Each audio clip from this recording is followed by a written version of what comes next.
So, everybody, hi, hello. So, this is kind of an odd time to stream, I can't lie. It's the middle of the holidays and I'm very unwell.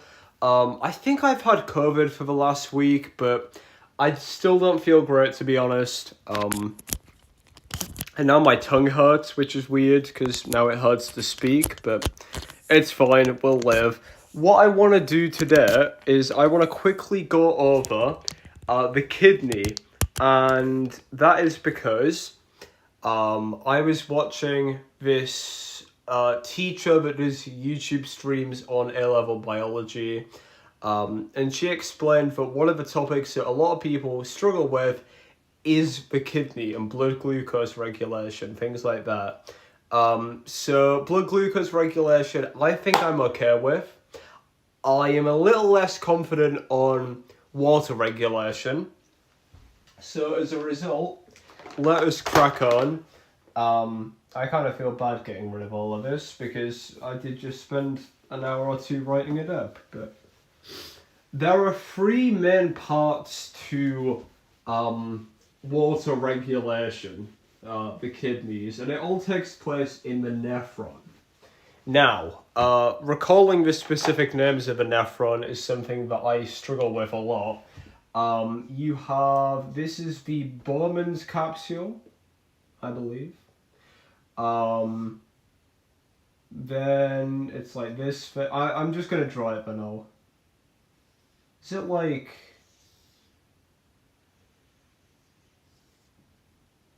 Okay, let me cook, hold on. This is, I'm guessing, the Bowman's capsule. This will be the proximal convoluted tubule. That'll be the distal convoluted. This is the loop of Henle. Obviously that's the descending, that's the ascending, and then that is the collection duct. There is the glomerulus. I don't know how you pronounce it. Glomulur. I don't know how you pronounce it. But it's, I'm pretty sure, just a mass of like blood vessels, like capillaries, in the middle of the capsule. So, there's three processes we need to wrap our heads around. The first one is called ultrafiltration. And I think this is arguably the easiest one because it is literally tissue fluid. It's literally the process of tissue fluid. Just a little bit easier to understand. So the two things that I recall from this is there is a high hydrostatic pressure in the afferent arteriole. The afferent arteriole is the arteriole that's coming in to the actual capsule itself. And I don't recall the name of the other, I'm guessing, arteriole, but that doesn't matter, okay? It's fine. So this occurs, I'm gonna put for now that ultrafiltration occurs in the glomerulus. High hydrostatic pressure in the afferent arteriole. So this is going to force waste material or waste substances into the bloodstream as capillaries. So for example, that is going to be things like glucose, urea,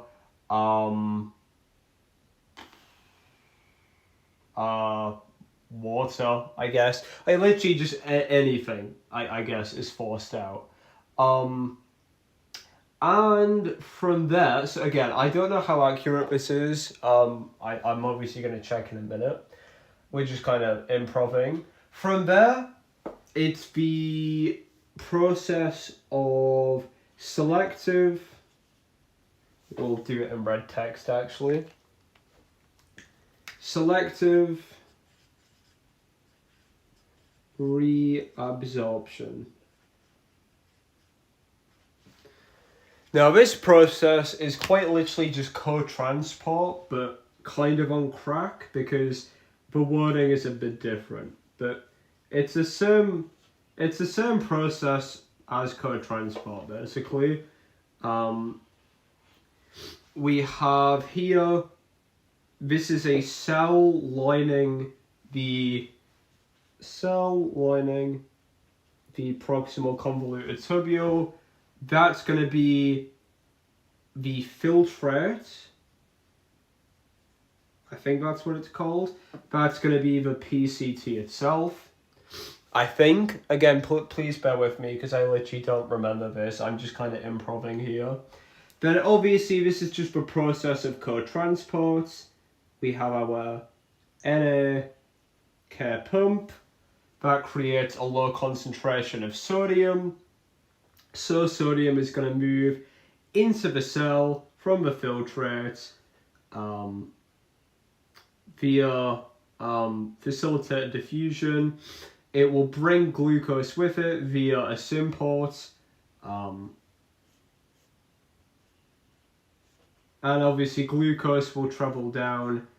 Glucose moves against its concentration gradient, but it doesn't use any energy because of the sodium ions bringing it in. And therefore, the glucose can enter the bloodstream. I think that's it anyways. And then finally, the process of osmoregulation. Then we can talk about the effect of ADH as well. Then we can be done with this very quick stream, which hopefully will help. So, obviously we're going to draw properly here.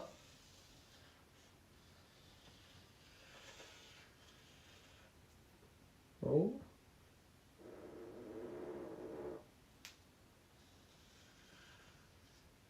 The main idea is, I believe, which way around is it? Which way around is it? Shit! Which way around is it? I know obviously that's the descending. Which one is the one that is permeable? I'm going to say that this isn't permeable.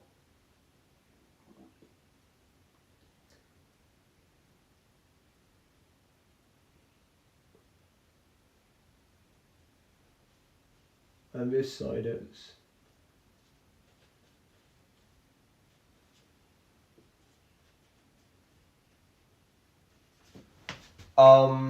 In fact, I'm gonna whip out my laptop. You know what I'm gonna do? I'm gonna check first of all.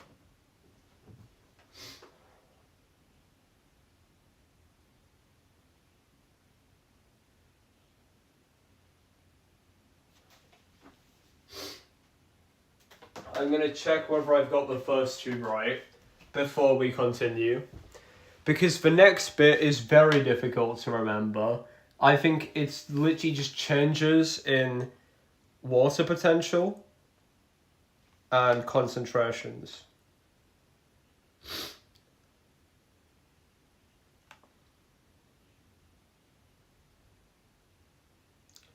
So, high hydrostatic pressure in the afferent arteriole, substances pass out of the pores in the capillaries. Oh, okay. Forces waste substances out of capillaries. So the context I'm getting from that is a bit different. We have our big old arteriole, which obviously is going to branch off into capillaries. Then obviously it's being forced out into the capsule. And yes, it occurs in the glomerulus. From there, selective reabsorption. Na plus ions are pumped out of the epithelial cell. This is what we said. Concentration gradient established. Yep, this is the filtrate. They entered. Okay. So, we are ready to move on to the next bit, which is osmoregulation. So all we got wrong there is ultrafiltration. High hydrostatic pressure in the afferent arteriole forces waste substances such as water, urea, into the nephron itself, which makes a lot more sense, to be honest, because I was almost questioning myself when that was said. So, sodium ions and chloride ions are transported out of the ascending limb. Does that mean that the descending limb?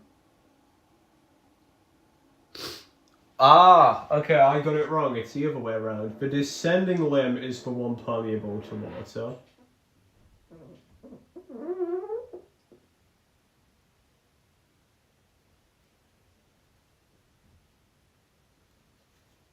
Just gonna put it like this. So, the descending limb, ascending limb. The descending limb is the one which is permeable. This one isn't permeable. So, step 1 is Na plus, and is it chloride ions? Chlorine? What's Cl minus? I actually don't recall. Chloride? I'm a bit thick, don't mind me. This pen's way too big as well. Where the fuck have like half of my pens gone?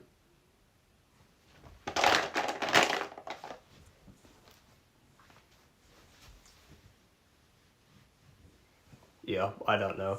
Oh, right there. Okay.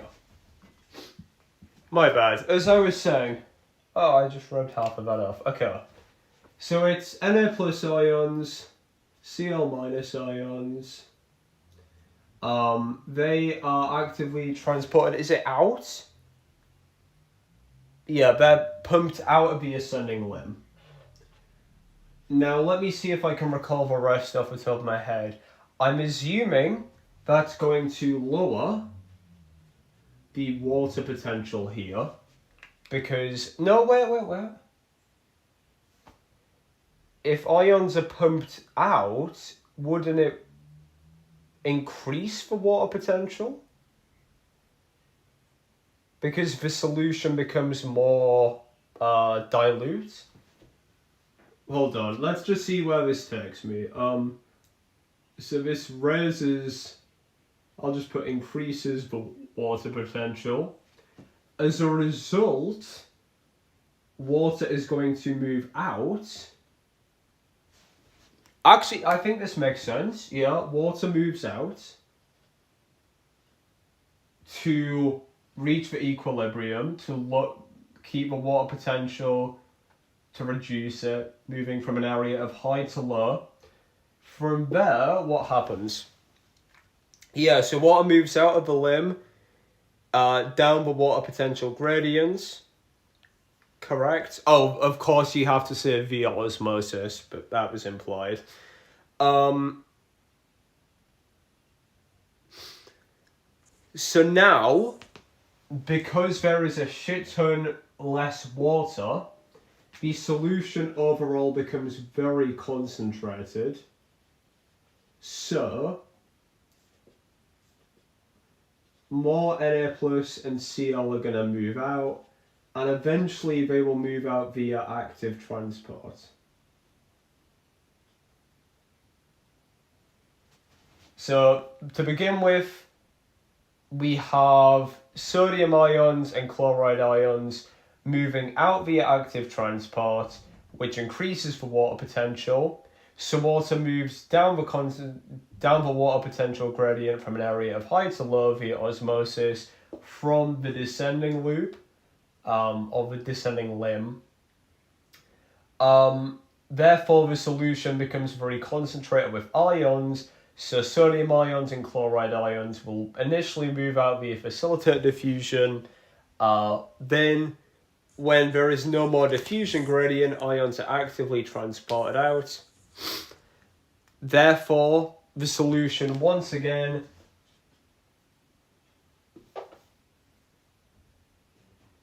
has a high concentration or has a high water potential.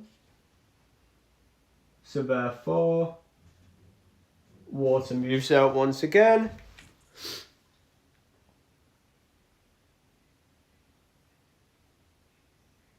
And the remaining fluid moves down the collection duct.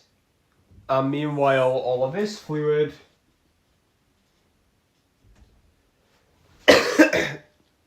which is interstitial fluid, this goes into the capillaries. So, it is basically two of the exact same process.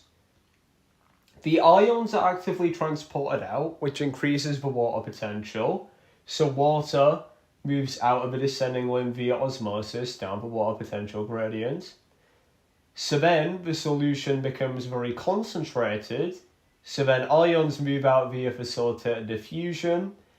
But at a certain point when there is no more concentration gradient, ions are still being pumped out via active transport. This increases the water potential once again, so therefore water moves out.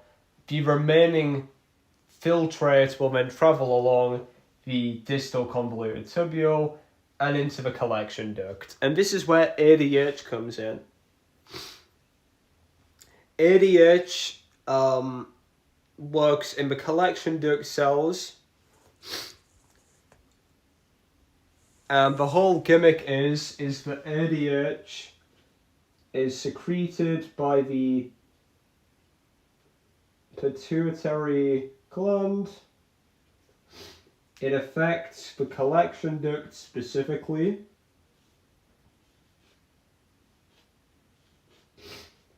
The collection duct cells. What it does is ADH is going to go into these collection duct cells. It binds to the receptors.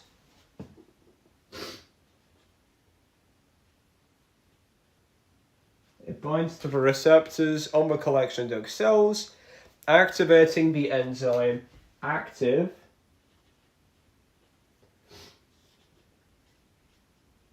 phosphorylase. And active phosphorylase causes aquaporins to fuse with the cell surface membrane.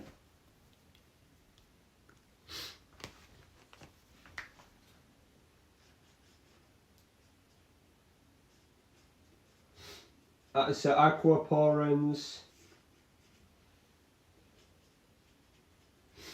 aquaporins increase the permeability. So water from the collection duct moves into the capillary network.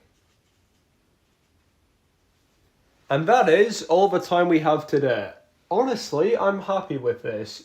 I thought that this topic would be quite a lot, to be fair, but honestly, that's not bad. All it took was me remembering one thing here. I didn't need to remember anything here. Didn't need to remember any parts of the name. And in terms of osmoregulation, that is honestly an easy process. Just ions move out, water moves out. Ions move out, water moves out. Boom. Ions, water, ions, water. It's easy. And then ADH is probably the easiest. All it does is it binds to the receptors on the collection duct cells. It then activates enzymes inside those cells called active phosphorylase. Active phosphorylase causes aquaporins to fuse with the cell surface membrane, increasing the permeability to water. Therefore, water is going to move from the collection duct into the capillary network via those aquaporins. So in 20 minutes, I've just covered probably 3 lessons worth of content because I'm just that good.